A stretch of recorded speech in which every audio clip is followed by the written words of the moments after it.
Dans cette vidéo, nous allons voir comment se connecter au serveur SFTP, comment déposer un fichier et comment savoir si le fichier a été accepté ou rejeté par le serveur.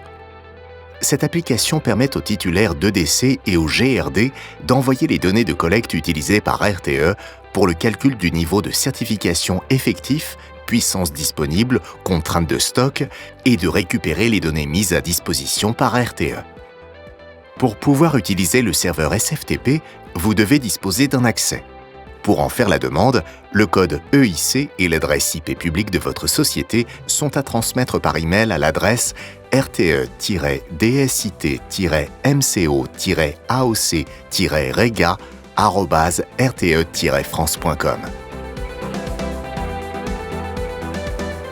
Commençons par la connexion au serveur. Pour vous connecter au serveur SFTP RTE, un outil de connexion FTP de type FileZilla est nécessaire.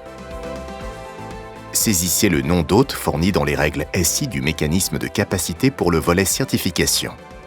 Saisissez votre identifiant, correspondant à votre code EIC, et le mot de passe qui vous a été transmis par RTE pour autoriser l'accès au serveur SFTP. Le port de connexion au serveur SFTP est le port 22. Une fois toutes ces informations saisies, la connexion doit être opérationnelle. Avant de déposer un fichier, consultez les règles SI du mécanisme de capacité pour le volet certification pour déterminer le répertoire du serveur SFTP dans lequel il doit être importé. Une fois le bon répertoire sélectionné, vous pouvez y glisser votre fichier pour le déposer. Dans le cas présenté à l'écran, c'est le répertoire AO/mekapa-nce/in qui a été sélectionné pour le transfert du fichier avec les codes Z03, Z07 correspondant à l'envoi d'un fichier de collecte de contrainte de stock journalière pour une EDC. Au bout d'une minute, le fichier disparaît, signifiant qu'il est en cours de traitement.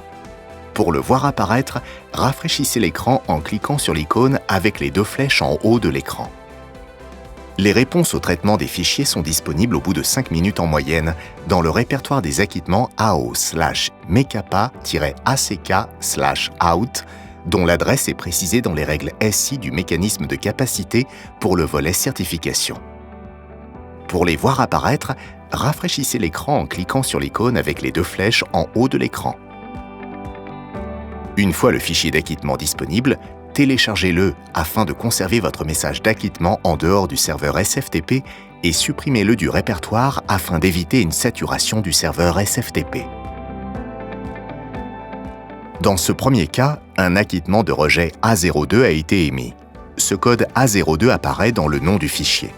Vous pouvez l'ouvrir pour obtenir le message d'erreur correspondant. En fin du fichier d'acquittement, un code et un texte type indiquent la raison du rejet. Les règles SI du mécanisme de capacité pour le volet certification peuvent être consultées pour plus d'informations sur la cause du rejet. Nous allons voir à présent le cas d'un fichier accepté. Vous procédez au dépôt d'un nouveau fichier dans le répertoire d'entrée. Vous pourrez ensuite retourner dans le répertoire des acquittements pour vérifier la bonne prise en compte de vos données. Cette fois, un acquittement A01 est émis, signifiant que le fichier a été totalement accepté. Ce code apparaît dans le nom du fichier. Comme dans le cas précédent, téléchargez le fichier et supprimez-le du répertoire. Nous venons de voir les deux cas d'acquittement A01 et A02 correspondant respectivement à l'acceptation totale du fichier et le refus total du fichier. Il y a un troisième cas d'acquittement possible, le code A03, qui correspond à l'acceptation partielle du fichier. Comme pour les deux cas vus dans cette vidéo, à la fin du fichier d'acquittement, un code et un texte type indiquent la raison de l'acceptation partielle. La consultation des règles SI du mécanisme de capacité pour le volet certification vous aiguillera sur la cause de l'acceptation partielle. Ce tutoriel est à présent terminé. En cas de questions sur la prise en compte de vos données, vous pouvez solliciter vos interlocuteurs sur le mécanisme de capacité à l'adresse rte-mécanisme-capacité@rte-france.com.